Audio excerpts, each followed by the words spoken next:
It's Don Blackburn with Indoor Man coming to you again this week. And this week I'm branching out a little bit. Wanted to introduce you to some folks that have a program here in town that Active Logic is starting to get involved with a little bit. A couple of our developers are going to be addressing their students and hopefully getting involved with a little of their process. And that is Scott and Rachel Bromander. I keep pronouncing your name wrong. I'm sorry. Okay. Prime Digital Academy. Thanks, guys. Welcome to the show. Thanks for having us. Thank you. No problem. So Prime Digital is something that I've recently been introduced to.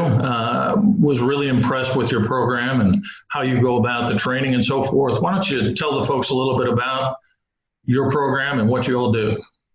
Sure thing. So we are a 20-week immersive program that focuses on re-careering people into software engineering. We actually got founded in 2014 up in Minneapolis. We were an offshoot to Nerdery, if you're familiar with them. And back in 2014, when we started Prime, we didn't really know we were starting a boot camp. Really, what we were looking at was we were experiencing as a company the same problem that many other development shops were having, and that was having access to talent so that we can scale. And so a group of us at Nerdery got obsessed with the problem, and we're really trying to figure out how to not lower the bar, but build the ladder. And so while boot camps were getting their start out in the coasts, we were kind of looking and saying, well, what would it take to have a program that gets people to entry level ready? And so the results of that, after a couple of naming iterations, was Prime Digital Academy. So we started in Minneapolis in 2014. And since then, we've graduated over 1,000 students in both full stack engineering and user experience. Outstanding. So how did you pick Kansas City for your next location? Yeah.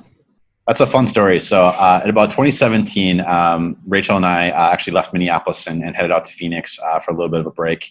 Mm-hmm. And after about 8 months, we called up Mark and said, hey, Mark, we're really interested in starting a new campus. And so there's some conversations about what would be the right city. And we looked at several cities throughout the United States, but Kansas City was fascinating to us for, a lot of like data-driven reasons. Certainly, like there's an unusual concentration of Fortune 500 companies here. There's good geographical consolidation. There's a good ecosystem for things like meetups. And so good kind of support mechanisms for our graduates post studying with us there. There's an ecosystem that they can exist in. Right. But really, I think, one of the big things that we cared an awful lot about was when we were scouting cities, we looked at the socioeconomic divide within the city. And so, east of Troost is a dividing line in the city. And we have always seen ourselves as a way to help people really just to be a bridge into middle class. And so, Kansas City had the right kind of, makeup for the people we wanted to be a part of actively helping. So when we looked at Kansas City, it was a lot of factors, and frankly, the other thing is we got started in the Midwest. And, I know Kansas City, from an outsider's perspective, can't decide if they're South or Midwest or North or what, but, it feels home enough to us that we felt like we really understood the culture and the people here. Outstanding. And I think it is in the middle of the Midwest. Yeah. Kansas City, yeah, I'm going to say we're hardcore Midwest. Yeah. But the one thing that really intrigued me as we started talking and as I got introduced to your program was the technologies you all teach. It's something that I'm familiar with a few boot camps and a few of the programs, other programs in the city, and it seems like you guys are a little more on the leading edge in terms of the technologies you're introducing these folks to. Talk about that a little bit.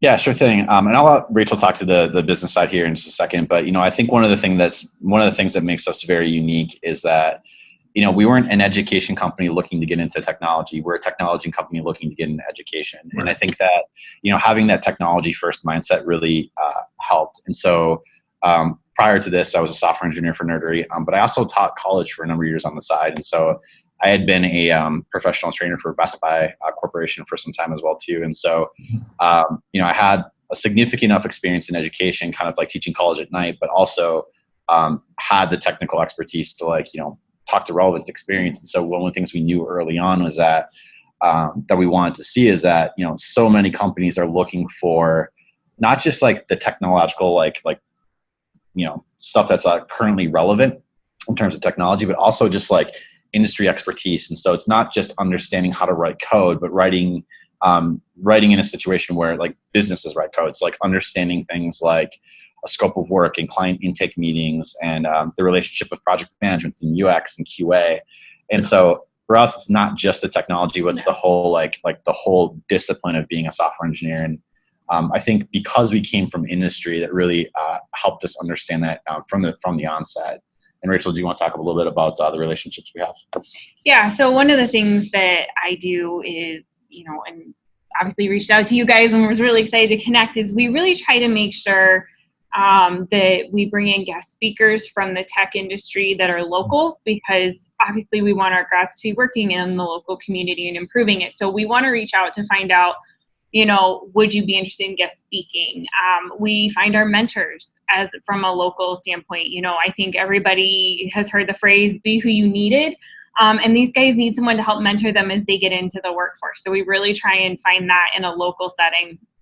And then really it's these ongoing conversations with companies, whether they're big or small. So, we meet with some that, we've met with H&R Block and they have a couple of our grads and it's great, but the way they do things is going to be different than some of the smaller dev shops or startups that they're working in. So we try to introduce ourselves to everyone and just expose them. We like to make the introduction, share what we do, and how we're maybe a little different and might be what they're looking for. So we have those constant things. And I think the one thing I've loved that has been great about Kansas City is, one, everybody's really open to it, but we actually built an entire week of our program based on what we heard from the local companies. So we heard that there were certain technologies that would make someone really, really desirable. I was going to say appetizing, and that sounds really weird. You're not appetizing, but make someone set them apart a little bit. And so what we came back and did is, after we heard that, we said, how can we build that into the curriculum? And so we tell students hey, this is what we're currently doing, but if my hiring partners and my business partners and what I'm hearing in the Kansas City tech community changes, that week might change a little bit to make sure you have what you need to be relevant. Well, and just to pick that up a little bit too, I think, for the tech people listening, I think it's, when we actually started as mean stack. So we started, Mongo Express, Angular, JS, the one chain, and Node. And since then we've, modernized over to, of course, to Postgres, but also to React, and not just React with basic prop passing, but React, Redux, Redux Saga, so a full client-side ecosystem. And so really, we've made those adjustments as a company over the past 5 or 6 years, but also locally we've added things in like TypeScript and containerization with Docker, and we also have Java Spring as part of our curriculum as well too here locally. Yeah, and I think that's incredibly important and probably a differentiator. I've been in sales and IT for forever, and I've worked in a number of cities throughout the United States. I had clients in a number of cities, and I can tell you each city is a little bit different in terms of the technology that is prevalent within the market. So it is good that you guys take the time to get to know the Kansas City market and know what's really hot here and what's really in demand. So it makes a big difference.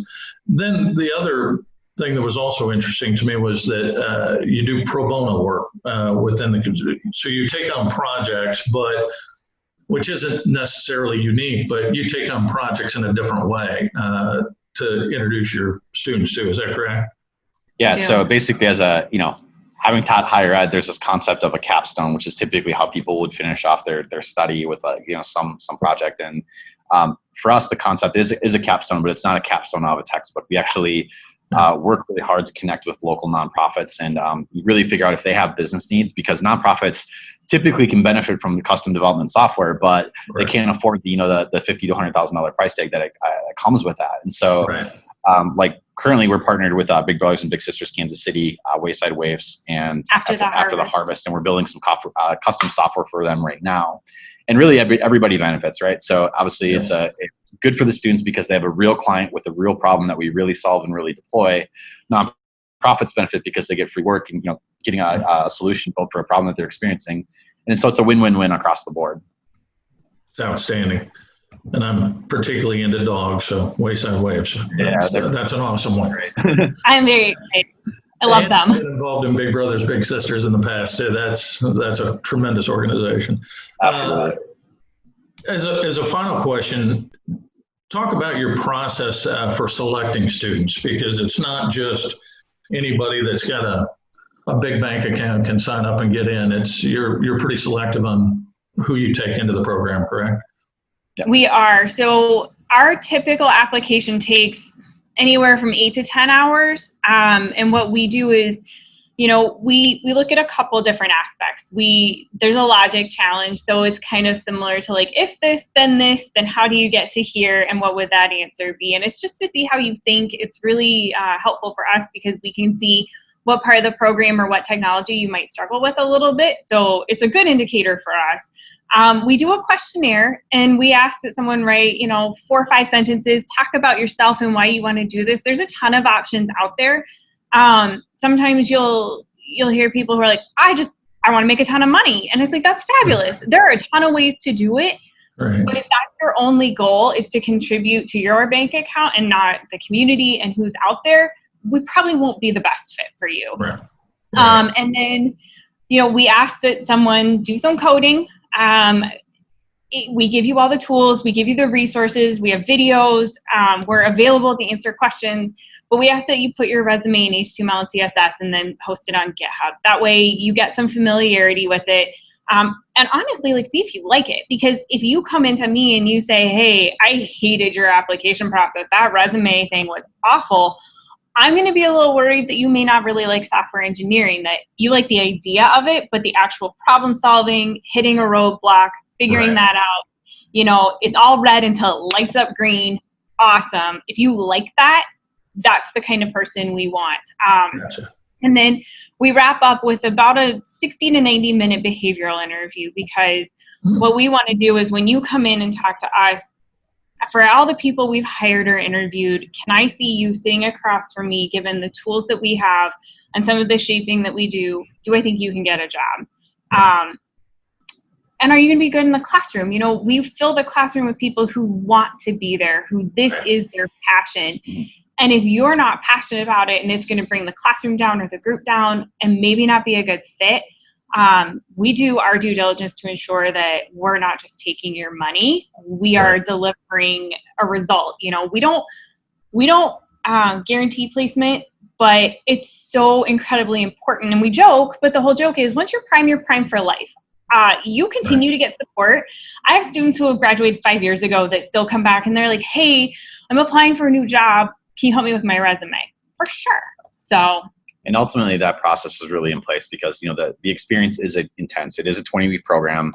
The first 6 weeks are by design online part-time, so it's really designed to help you kind of ramp in and warm into the basics of JavaScript, understand some the basic DOM manipulation with jQuery, event delegation, that sort of thing. But really, after that first 6 weeks, it goes to a full-time, ideally on-site. Now, given the current situation with COVID, we've transitioned to being fully remote, but the next 14 weeks are 9 to 5, Monday through Friday, and then a lot of homework. So it ended up being a 60, 80-hour week for certainly the first 7 weeks of that after what we call tier 2. And then after tier 2, we move into tier 3, which is that project tier where we focus more on the work we do with nonprofits, the solo project. And then, that boils down to or cools down to around roughly 50 to 60 hours a week. So it's still, it's a very intense program. If you have a check and want to come to Prime, it doesn't mean you can come to Prime, much like you said. But really, we want to make sure that we're being responsible with who we bring in. I think there's, so many players in education who'd be happy to take your check. We are really much more focused on having a relationship with people and, not only, teaching them, but really putting them into the other side of our ecosystem, which is the businesses we work with directly to make sure that really we have a really happy, cohesive community surrounding Prime. Right. Well, like I said, it's a program of which I've never seen. I mean, I've seen a few programs and I really like what you guys are doing. And it does weed out those that are just in it for the money or, because developers I've been around, the good ones, live and sleep it, and 50, 60 hours a week isn't a big deal because they'd be doing it anyhow, whether they got paid or not. So that's a tremendous program you got going. So tell everybody, how do we get a hold of you? Sure. The best way to get a hold of us is to, you can shoot me an email. You can shoot me an email at scott@primeacademy.io. You can also hop onto our website, which is primeacademy.io. There are various links to start an application. That's in the upper right-hand corner. You can just apply now. There's also contact information. And we do have a live chat bubble that does ping our phone, and we will respond to you. You'll probably get me. Yeah, as we're brushing our teeth. So we do respond to folks. So, website's a great place to go, but if you want to get in touch with me directly, you can just be scott@primeacademy.io. Outstanding. Well, guys, I really appreciate you taking the time out and introducing everybody to Prime Digital. I think it's an outstanding program. So I think you guys are going to do great. And for those of you that are watching, if you have any questions, you can't reach them, feel free to visit our LinkedIn webpage, Active Logic Labs, or leave me a message or send me a direct message, and I'll be happy to put you in touch with these guys. And next week, make sure you tune in. I'm working on at least doing a special Father's Day program for next week. Since, a week from Sunday's Father's Day. So got to give a shout out to all the dads out there. So tune in next week. And for this week, I'm Don. I'm Indoor Man, and I'm out.